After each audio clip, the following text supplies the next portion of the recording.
out in front. Now we're on board with Gavin Harlan. Harlan, very talented young driver here, not qualifying the way he's wanted to just yet this weekend as he puts some pressure on Potts. Goes to the inside. Is Potts going to let him go? He may be forced to go wide. Yes, he pushes him wide, side by side, off the Toyo Tires ramps for Potts and Harlan. Oh, someone has to get here. Potts almost lost control of that. Take a look at some replays, and Hines, he's aggressive this year. He's got so much confidence aboard that number 57. Says to Nolan, get out of the way. I want to win here today. Look at these guys. Look at Cole Potts in the 60. Hallmark Just.com Chuck kicks the rear end out. Just gets it together there. Harlan moves in front of him. Nolan, I want off this next ramp. I'm going to do what I got to do to make it happen.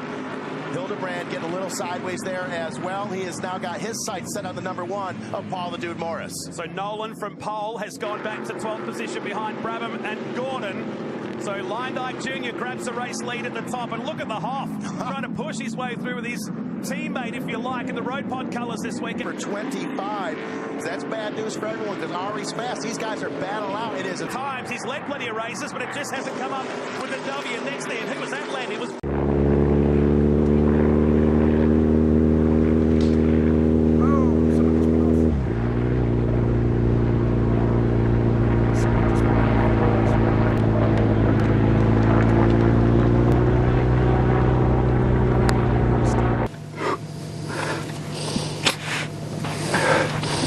On dit que dans la vie la roue tourne, mais là, elle a du mal à tourner dans le bon sens pour moi.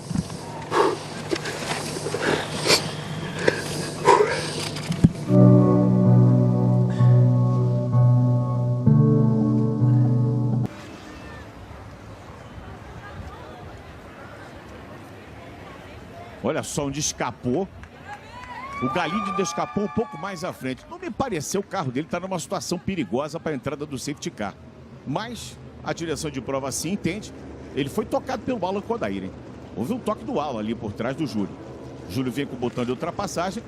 Me parece que foi tocado pelo Alan e deu essa escapada.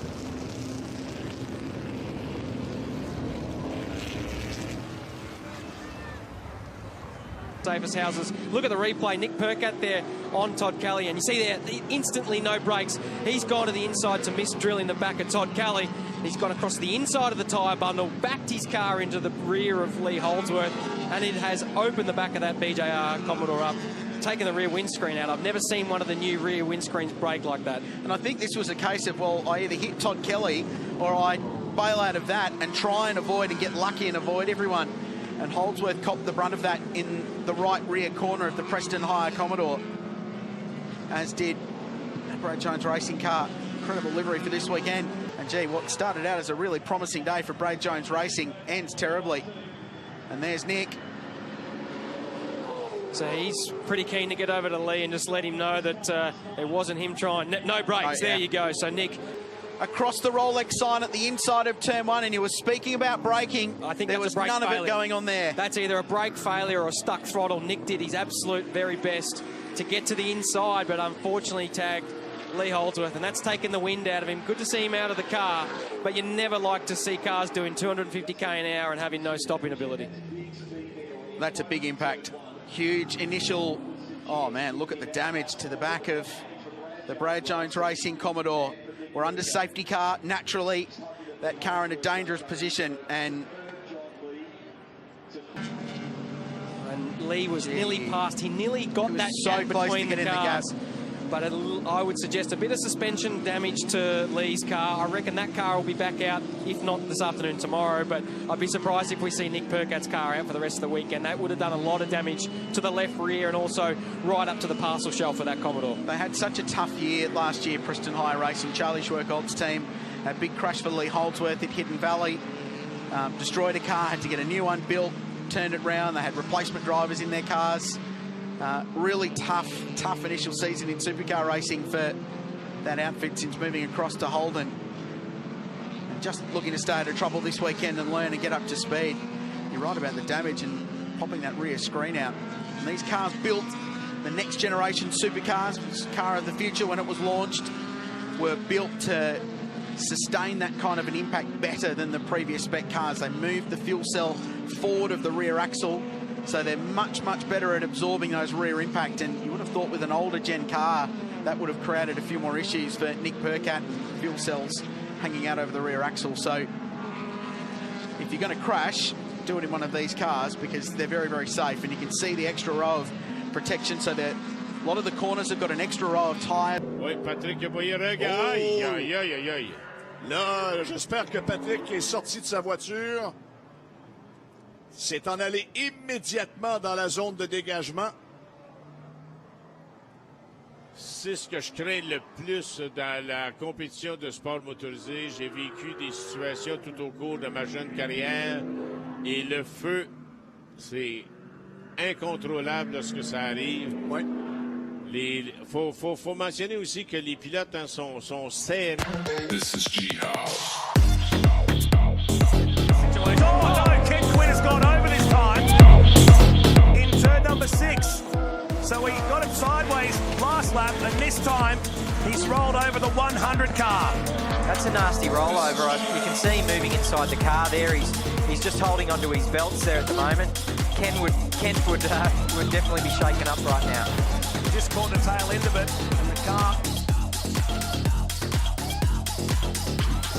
This is G-House. Already on lap number 1. Oh, Two trucks real sideways. Oh, and we've got a truck up and over, a big pirouette. That was a big wreck right now for the always evolving AE now number 75. And it's Jake Kostecki. He's not going nowhere in a hurry. He is hoping he is still going to be up and going, but he is on a 3-wheeler. Now I'm hoping that means Kostecki's saying, hey, you know what, I am okay. Crazy hard hits. You can see the cage there. Everything's intact. Everything's in good shape, except now he is down to a 3-wheeler. That was a wild ride right there for Kostecki. That's a lot of damage to this truck. I haven't seen a truck pull apart like that in a long, long time. And they're warned about this going side by side through here in the driver's briefing this morning. Two trucks get together in midair. Nothing you can do about it there. And look at the way. And the dude was lucky. He probably got a bit of damage to his truck too on the way through. But massive damage to truck 75, the always evolving entry that we'd see Eric Davison in contact. Wow. With Hines, perhaps. Midair. Real wild ride there. I have seen every lap of this series. I have yet to see a truck come apart like that, but it really doesn't matter what happened to the truck or how it happened. All that matters is that Jake Kostecki is in good shape, and he's giving thumbs up saying he's all right. And it looks like we're going to go into another replay here in just a moment. Really extreme, super slow-mo. Contact with Melbourne. So it's Melbourne he's clashed with midair, slowing it right down. And contact like magnets in the midair. Both of them sideways on their own. It looks like to me, both those trucks ran it in on the loud pedal a little too deep. They both unloaded the sidewalls of the tires and the suspension, everything unloaded together. They contacted, and it looks like Jake, he got the short end of the stick on that D. Look at the camera angles we have got here around today. This is phenomenal. That is incredible. That is the shot of the year. Yes, it. Va Juanpi a buscar por afuera. Frena sobre el pasto. Claro, frena sobre el pasto y en el cruce inevitable lo sacude de atrás al auto de Gastón, que después encima copia todo el muro, todo el murete colocado allí. Bueno, mirá los daños en el auto del Coiro Dollar. De l'essor actuellement qui pourtant avait des temps rapides. Ça, c'est Patrick Boyer. Patrick Boyer qui abandonne. Le feu est pris dans la voiture de Boyer. The question is how much damage. Zach Lascalpo has huge damage on his car. The rest of the field's raced on. In fact, he needs to pull that one over. There's a fire underneath that car. Up front, Cam Hill has taken the win on a dramatic last lap.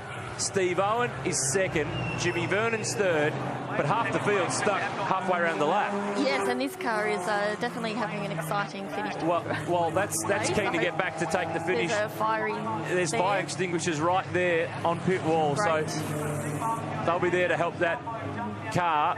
In just a moment, Zach Lascalpo will bail out of it. He's made it across the line, and they need to get onto that quickly because that's starting to take a hold. A dramatic way to finish race 13.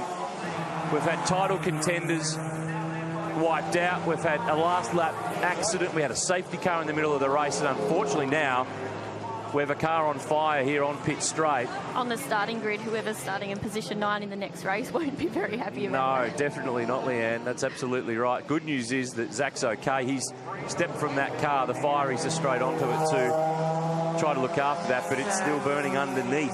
That doesn't look good, and I think sadly that might be the end of his weekend. It looks like. Yeah, it's going to be hard to salvage that one with a race to come in. I think about 4 hours' time, and then another race tomorrow morning. So plenty of drama here in Newcastle. Let's have a look again at what unfolded. Liam McAdam in the background.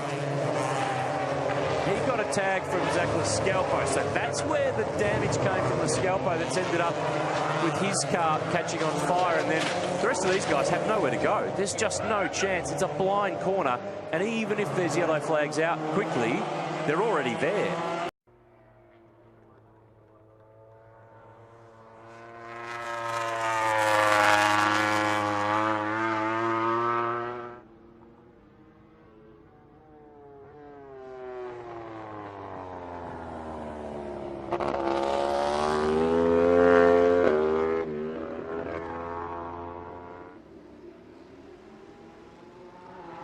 Out. Yeah, here's the replay. Second ramp, so he's in that gaggle of trucks coming towards you right now. This is going to be a highlight we'll see so many times. The wheel parts ways.